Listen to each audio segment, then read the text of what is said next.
Molto traffico oggi a Fleming. Ho parcheggiato la Santa Claus Granny Ferrari Mondial T sulle strisce. Mi voleva snausicare, mi voleva acciaccare. Oh. Eccola qua, parcheggiata di livello, la famosa Ferrari bancarella. Quando vedo un puffo, sono arrivati i puffi.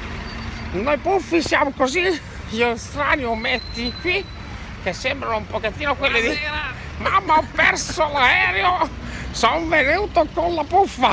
Reunion. Abbiamo la puffa, la Santa Claus Wedding and lo scaldapizzette azzurro. È stupendo, come ci vengono le pizzette anche te? Secondo te stavo male? Scaldapizzette. A Milfura che c'è tanta voglia di darci dentro e adesso un sottosviluppo che la guiderà. Guarda di Josimao, dove la mettiamo la puffa? La mettiamo alla riffa? Da qualche parte. Guarda, ho il maglioncino a pelle, ho freddo è una condizione mentale, Marco, sta melutando. Vamos! Io la live, è bella, per il secchio è bella, sì.